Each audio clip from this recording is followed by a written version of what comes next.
तो भाई आप सभी का स्वागत है आज के इस क्लास में। जैसा कि हम लोग अभी लोधी वंश के बारे में पढ़ रहे हैं और लोधी वंश में भी हम सभी ने लोधी वंश के संस्थापक बहलोल लोधी के बारे में पीछे के क्लास में हम लोगों ने पढ़ा। और लोधी वंश के राजाओं को याद करने का तरीका मैंने आपको बताया था, BSI, बहलोल लोधी, सिकंदर लोधी और इब्राहिम लोधी।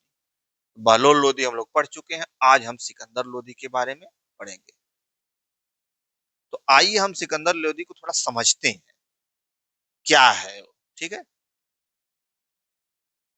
सिकंदर लोधी 1489 से 1517। टाइम पीरियड को भाई आपको दिमाग में नहीं रखना है। ठीक। पहला देखिए, सिकंदर लोधी गद्दी पर कैसे बैठा। हाँ, इसको थोड़ा समझ लीजिए कि सिकंदर लोधी गद्दी पर बैठा कैसे।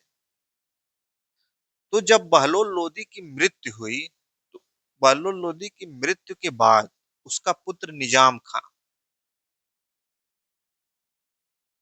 खां जो था, वो सुल्तान सिकंदर शाही की उपाधि धारण करके गद्दी पर बैठता है। इसको बैठाता कौन है? जो अफगान अमीर और सुल्तान सब होते हैं, ये इसको बैठाते हैं। क्योंकि कहीं न कहीं सब ये सब सिकंदर लोदी को नापसंद करते थे। तो सिकंदर लोदी को जब नापसंद करते थे, इसे संतुष्ट नहीं रहते थे, इसलिए जो है बहलोल लोदी के पुत्र निजाम खां को इसने गद्दी पर बैठाया। ठीक है। तो अफगान अमीरों और सुल्तानों में सिकंदर लोदी को लेकर संकोच था। किस बात का संकोच था? क्यों नहीं नापसंद करते थे? क्योंकि सिकंदर लोदी की जो माँ थी, वो एक हिंदू थी। ठीक। और बहलोल लोदी की तरह सिकंदर लोदी अफगान अमीरों को एक बराबर का दर्जा नहीं देता था। थोड़ा सा उनको पर नियंत्रण स्थापित किया। कौन? सिकंदर लोदी। ठीक। इस कारण से सिकंदर लोदी को लोग बैठने नहीं देते हैं, निजाम खां को बैठा देते हैं। लेकिन बाद में सिकंदर लोदी जो है अपने दिमाग, अपने बुद्धि से इन सभी को इन सभी का दमन करता है और अपने राजगद्दी पर बैठ जाता है। ठीक। अब सिकंदर लोदी राजगद्दी पर बैठ गया है।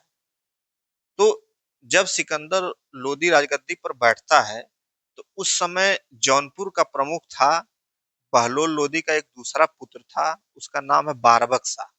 बारबक शाह उस समय जौनपुर का प्रमुख था। ठीक।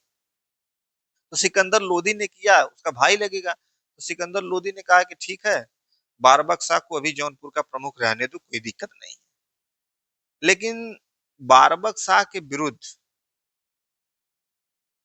जो सरकी डायनेस्टी, जो जौनपुर में सरकी डायनेस्टी थी, उसके शासक हुसैन शाह थे, उनके समर्थकों ने बारबक शाह के विरुद्ध जो है विद्रोह कर दिया।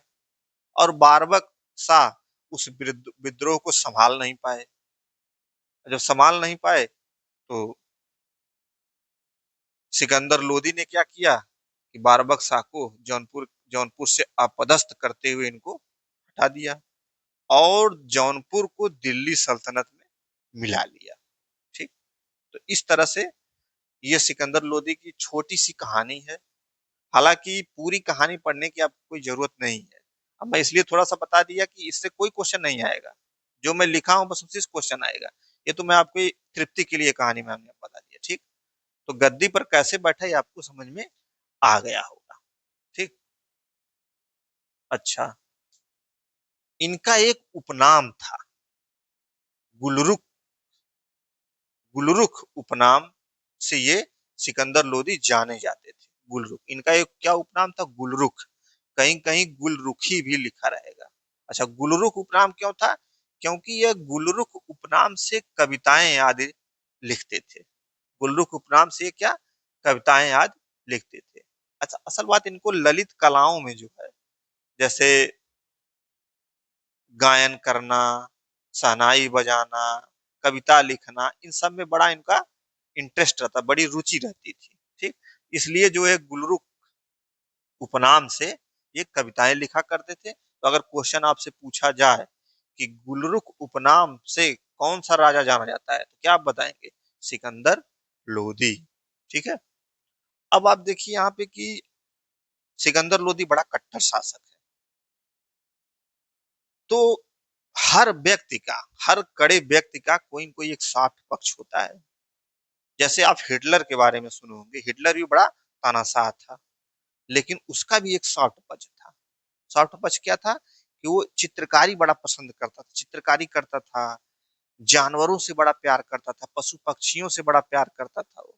लेकिन उसके कट्टरता में, उसके तानाशाही में उसका सॉफ्ट पक्ष छिप जाता है, गायब हो जाता है।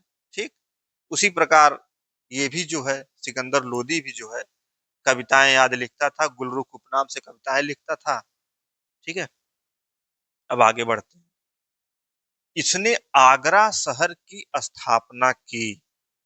ये very very very very important है। आगरा शहर की स्थापना वेरी इंपॉर्टेंट है। और ये 1504 में की, ये भी बहुत इंपॉर्टेंट है। 1504 भी इंपॉर्टेंट है और आगरा शहर की स्थापना भी इंपॉर्टेंट है। तो आप जान जाइए कि भाई आगरा, जिस जो इस समय आगरा है यूपी में, किसने स्थापना की थी आगरा की? सिकंदर लोदी ने। कब? 1504 में। बड़ा ही महत्वपूर्ण ये दोनों है। ठीक। अच्छा, आगरा शहर की स्थापना क्यों की, क्या हुआ, थोड़ा सा इसको समझिए। जैसे ये मैप है। ठीक। अब यही कहीं मान लीजिए कि आगरा है, इसने आगरा शहर की स्थापना की और इसी को अपना राजधानी बना दिया। आगरा को ही अपना राजधानी बना दिया। क्यों? क्योंकि यहीं पे थे राजपूत, और ये मालवा से लेके ये जो बंदरगाह क्षेत्र था, मालवा और बंदरगाह क्षेत्र था, तो राजधानी आगरा को इसने स्थापना किया, फिर आगरा को ही राजधानी बना दिया। राजधानी बनाने का कारण क्या था कि जो ये राजपूत थे, इन पे नियंत्रण करना चाहता था, राजपूतों पे नियंत्रण करना चाहता था। और ये जो मालवा और ये जो बंदरगाह क्षेत्र था, इसके पहुंच में आना चाहता था, इसके मतलब इसको अपने पहुंच में करना चाहता था। इस कारण से आगरा को अपनी राजधानी बनाया और आगरा शहर की स्थापना की। तो ये दोनों तथ्य बड़े महत्वपूर्ण है, आगरा शहर की स्थापना और 1504 में हुई, ये बड़ा महत्वपूर्ण है। अच्छा, आगरा का आगे चल के और महत्व बढ़ेगा कब? मुगल काल में। मुगल काल में आगरा का महत्व और ज्यादा बढ़ जाएगा। ठीक है, जब मैं मुगल काल बताऊंगा तो आपको और चीजें क्लियर होगी। तो इतना आप समझ गए होंगे। अच्छा, आगे बढ़े, आगे बढ़ते हैं। अलाउद्दीन खिलजी के बाद दूसरा शासक जिसने भूमि की माप करवाई गजे सिकंदरी द्वारा। अब इस टॉपिक को थोड़ा सा समझिए। मैंने दिल्ली सल्तनत में अलाउद्दीन खिलजी ने भूमि की माप करवाई, लैंड रिफॉर्म किया। उसके बाद दूसरा शासक कौन है? सिकंदर लोधी, इसने भूमि की माप करवाई। बड़ा महत्वपूर्ण है। ठीक है। अब भूमि की माप करवा के भू राजस्व वसूला। अलाउद्दीन खिलजी ने भी वही किया था, भूमि की माप करवा के भू राजस्व वसूला था। वही काम सिकंदर लोदी भी करता है, भूमि की माप करवा के भू राजस्व वसूलता है। तो दिल्ली सल्तनत का दूसरा शासक है, या कह लीजिए कि अलाउद्दीन खिलजी के बाद दूसरा शासक है। अच्छा, भूमि की माप का आधार क्या था? गजे सिकंदरी। क्या आधार था? ये एक मापन प्रणाली है, गजे सिकंदरी। तो गजे सिकंदरी द्वारा भूमि की माप करवाकर भू राजस्व वसूलता था। ठीक। तो अलाउद्दीन खिलजी के बाद ये दूसरा शासक है जो भूमि की माप करवाता है। बड़ा ही महत्वपूर्ण है, मैंने इसीलिए इसको अंडरलाइन किया है। ठीक है। अच्छा, अब लैंड रिफॉर्म का जो डेवलपमेंट है, थोड़ा सा उसको जान लीजिए। लैंड रिफॉर्म कैसे कैसे हुआ, लैंड रिफॉर्म का डेवलपमेंट देखिए। सबसे पहले अलाउद्दीन खिलजी ने लैंड रिफॉर्म किया। आप समझ समझ रहे होंगे क्या किया था, मैंने बताया है पूरा डिटेल, जाके लेक्चर देखिएगा। अलाउद्दीन खिलजी के बाद सिकंदर लोदी करता है लैंड रिफॉर्म। ठीक। सिकंदर लोदी के बाद शेर शाह सूरी, आगे मैं बताऊंगा। शेर शाह सूरी करता है लैंड रिफॉर्म, और शेर शाह सूरी के बाद अकबर करता है। तो ये लैंड रिफॉर्म का डेवलपमेंट है। अलाउद्दीन खिलजी, उसके बाद सिकंदर लोदी, उसके बाद शेर शाह सूरी, उसके बाद अकबर। तो दिल्ली सल्तनत में ये दो हैं। अलाउद्दीन खिलजी और सिकंदर लोदी। बाकी आगे शेरशाह सूरी। शेरशाह सूरी जो था सूरवंश का था, अकबर जो है मुगल काल में आएगा। ये दोनों आगे आएंगे, मुगल काल में आएंगे, शेरशाह सूरी और अकबर। और ये दोनों दिल्ली सल्तनत में। तो ये लैंड रिफॉर्म का डेवलपमेंट है, इसी तरह डेवलपमेंट हो रहा है। अलाउद्दीन खिलजी ने कुछ लैंड रिफॉर्म किए, सिकंदर लोदी ने किए, फिर शेरशाह सूरी ने किया, फिर अकबर ने किया। तो ऐसे ही आपको लैंड रिफॉर्म का डेवलपमेंट दिमाग में रखना है। तो ये चीज आपको समझ में आ गई होगी कि अलाउद्दीन खिलजी के बाद ये दूसरा शासक है जिसने भूमि की माप करवाई। माप करवा के भू राजस्व वसूला। किसके द्वारा, कौन सा आधार था वसूल मापने का, गजे सिकंदरी द्वारा। आगे इसने क्या किया कि अनाज पर से कर को माफ कर दिया। अच्छा, कट्टर शासकों में मैंने आपको बताया था कि अलाउद्दीन खिलजी, सिकंदर लोदी, ये सब क्या है, कट्टर है। ठीक, अलाउद्दीन। तो अब ये नहीं है कि कोई अगर कट्टर शासक है तो वो सारे काम गलत ही करेगा, ये नहीं सोचना है आपको। अब देखिए, ये भी कट्टर है, लेकिन इसने क्या किया, अनाज पर से कर को माफ कर दिया। ठीक, फिरोज शाह तुगलक भी कट्टर था, उसने भी कुछ ऐसी चीजें की। इसी प्रकार सिकंदर लोदी का भी देखिए, इसने अनाज पर से कर को माफ कर दिया। अच्छा, आगे देखिए, चिकित्सा के संबंध में तिब्बे सिकंदरी बड़ा महत्वपूर्ण है। तिब्बे सिकंदरी एक कलेक्शन है जो संस्कृत की पुस्तकों का फारसी में इनके वजीर मियां भूआ द्वारा किया गया है। मतलब क्या, तिब्बे सिकंदरी एक कलेक्शन है। कलेक्शन है, ये फारसी भाषा में लिखा गया है, फारसी भाषा में कलेक्ट किया गया है। किसने किया है, इनके वजीर मियां भूआ ने किया है। संस्कृत की पुस्तकों का फारसी में कलेक्ट किया गया है। किस संबंध में है, क्या इसमें किस चीज का वर्णन है, तो चिकित्सा, औषधियों के बारे में इस पुस्तक में तिब्बे सिकंदरी में वर्णन है। ठीक, ये बड़ा महत्वपूर्ण है।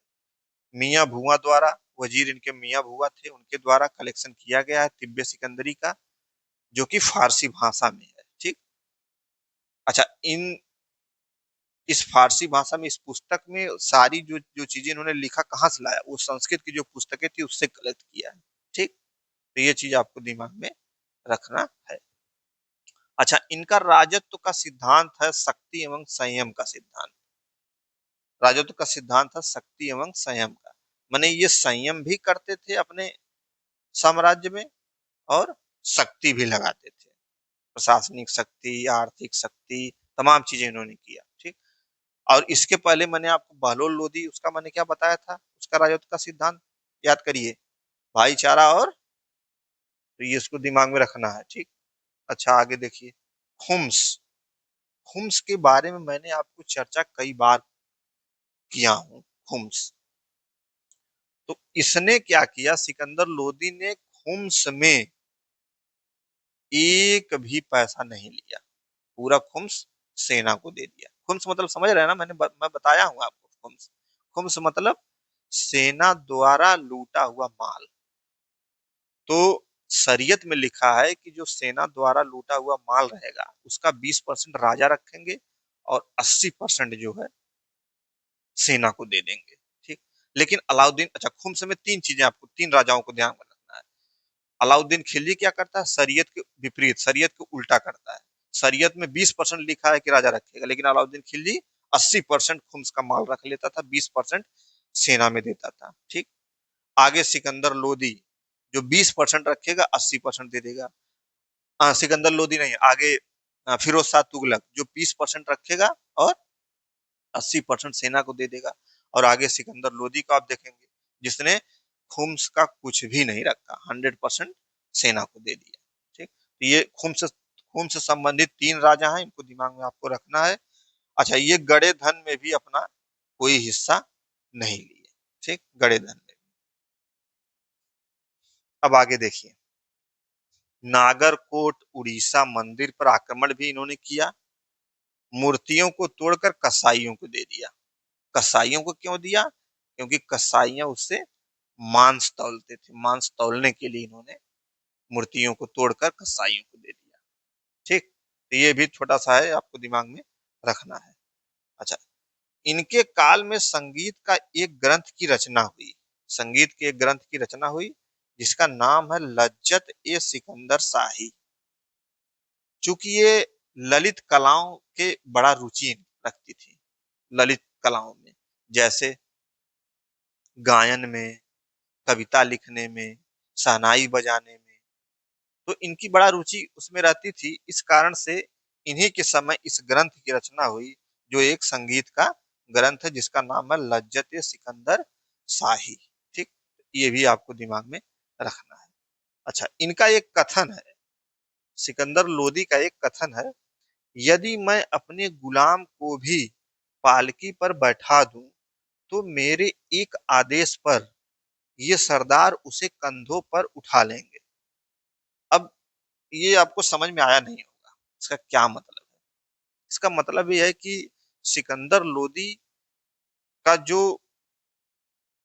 राजत्व सिद्धांत था, संयम, शक्ति एवं संयम का था। शक्ति, प्रभाव, इन मैंने इस वाक्यांश से आपको उसके शक्ति और प्रभाव के बारे में लग रहा होगा कि सिकंदर लोदी यदि अपने गुलाम को भी गद्दी पर बैठा दे, इसका साधारण भाषा में समझिए कि सिकंदर लोदी यदि अपने गुलाम को भी गद्दी पर बैठा दे तो जो वहां के सरदार लोग हैं उसको कंधे पर उठाकर अच्छा सम्मान देंगे।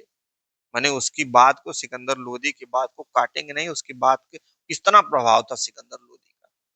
ठीक है, प्रभाव भी था और शक्ति भी थी, डरते भी थे लोग और प्रभाव भी था। इस कारण से यदि वो गुलाम को भी राजा बना दे उस बात को वो लोग सम्मान पूर्वक एक्सेप्ट करेंगे। कौन? वहां के जो सरदार लोग थे। ठीक, इस वाक्यांश का मतलब यही है। अच्छा, इसने कुछ कुप्रथाओं पर भी प्रतिबंध लगा दिया। जैसे आप मुस्लिमों में आप देखते होंगे कि मुहर्रम में ताजिया निकलता है, ताजिया पे बैन, सिकंदर लोदी ने ताजिया पे बैन करा दिया। ठीक, और महिलाओं को जो पीर में जाकर महिलाएं पूजा उजा पीर में जाकर करती है ना, उस पे भी सारा चीज पे बैन।